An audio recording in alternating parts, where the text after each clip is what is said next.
Vaadake seda, vaadake kui ilusad juured see viigipuu on kasvatanud ja ma tahan, et te pööraksite tähelepanu ühele väga olulisele detailile. Seda meetodit on kastetud ainult ühe korra, mitte rohkem. Ülejäänu on saladus, mida ma sulle selle video jooksul näitan. Seda meetodit tuntakse Saharavi meetodina, mis on traditsiooniline tehnika piirkondadest, kus niiskust peaaegu pole, kuid ometi suuti taimedel hämmastavalt hästi juurduda lasta. Täna õpetan ma sulle seda samm-sammult, et saaksid selle selgeks õppida ja saavutada täielikku edu, isegi kui sul pole aega, isegi kui elad väga kuivas kliimas või kui tahad paljundada viljapuud, millest sa ei taha ilma jääda. See meetod on ideaalne, sest vajab väga vähe hooldust ja pakub ülimalt kõrget õnnestumise määra.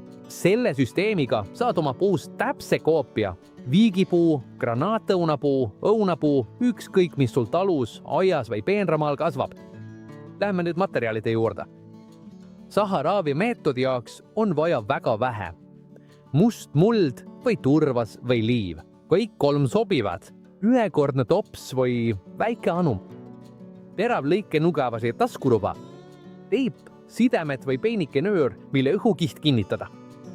Ja patmiseks kas lapp, nagu Saharavit traditsiooniliselt pegid, või must kile, mis hoiab hästi niiskust. Lisaks veel väike tükk aalorid. Suurt lehte pole vaja. Väikesest lehest piisab täiesti. Lõikame aale tükikese ja vaatame sees natuke keeli välja. Hakkime selle noa hästi peeneks. Kausi segame selle aaloe mullaga, turbaga või liivaga. Segu peab jääma niiske, pehme, aga mitte vedel. See segu täidab 3 olulist funktsiooni, hoiab nädalaid niiskust ilma kastmata, desinfitseerid haava loomulikult ning annab taimseid hormoone, mis aitavad juurduda. Nüüd võtame ette viigipuu. Selle meetodi puhul teeme 2 sisselõiget, ühele poole ja teise vastasküljele. Teeme sügala sisselõike, just kui teritaksime oksa. Eemaldame koore ja kambiumi kuni nääne puitu. Seejärel teeme täpselt samaga vastaskülje. Need 2 sisselõiget katkestavad osaliselt valminud mahlavoolu, põhjustades hormoonide kogunemise lõikepiirkonda. See kogunemine ongi see stiimul, mida taim vajab, et hakata uusi juuri kasvatama. Nüüd hakkame ette valmistama Sahara õhukihtimist ja siin on oluline järgida õiget järjekorda. 1. Valmistame ette topsi. Võtame ühekordse topsi ja teeme sellele piki lõike ülevalt kuni poole topsini. Pikisuunalise lõike. See võimaldab meil seda veidi avada, et kohandada see oksala. 2. Asetame topsi oksana. Avame topsi veidi ja asetame selle ümber oksa nii, et avaus jääks täpselt sinna, kus on 2 lõiget. Tops peab täielikult katma haava piirkonna. 3. Kinnitame topsi. Kui see on korralikult paigas, kinnitame selle teibi, nööri või sidemega. See peab jääma kindlalt paigale, ilma et liiguks. 4. Täidame segu sisse. Nüüd, kui tops on juba kindlalt paigas, täidame selle seest aaloe ja mulla seguga. Teeme seda aeglaselt, õrnalt surudes, et kogu haav oleks täielikult kaetud.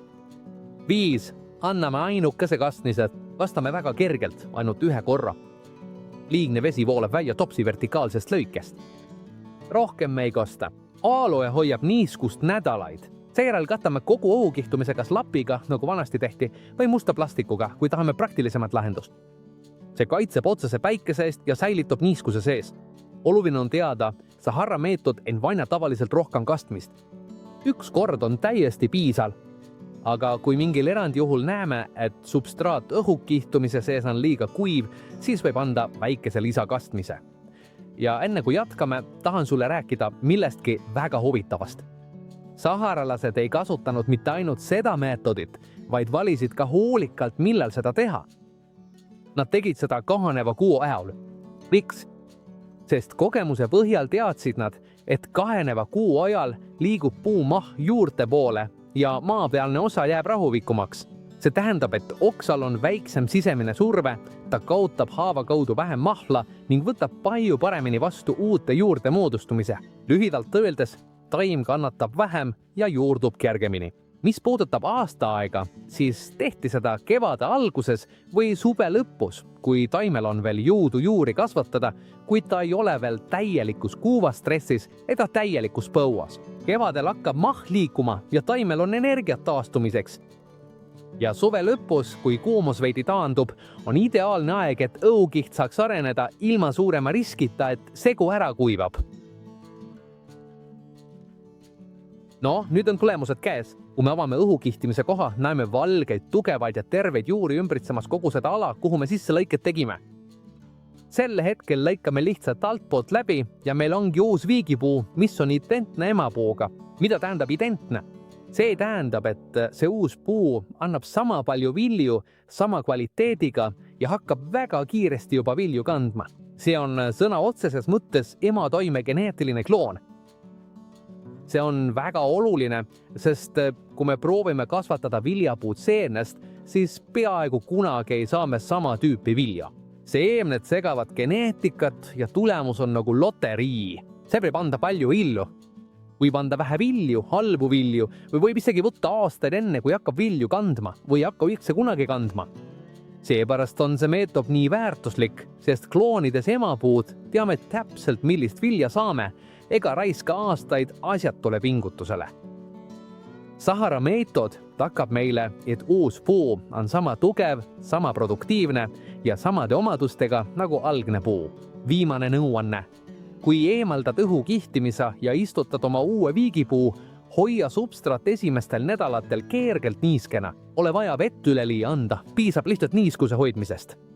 Nii tagad, et need uued juured kohanevad hästi ja sinu taim hakkab kohe esimesest päevast jõudsalt kasvama. Enne kõike muud tahan midagi väga olulist selgitada. See tehnika, mida me kasutasime, on võimalikult täpne koopia algsest Sahara meetodist, kuid kaasaegseid materjale kasutades, et see oleks praktilisem.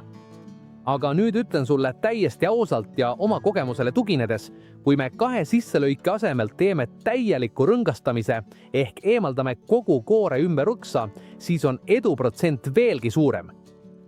See on tõestatud ja töötab enamikel juhtudel paremini. Aga kuna täna harjutame saharalaste meetodit täpselt nii, nagu nemad seda tegid, siis teeme ainult 2 sügavat sisselööget, ühe ühele poole ja teise teisele poole.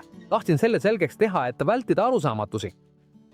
Kui sulle see video meeldis, siis kommenteeri, pane like ja jaga seda kellegi, kes armastab taimi, sest see meetod võib aidata igaühel kodus oma viljapuid paljundada ja kloonida.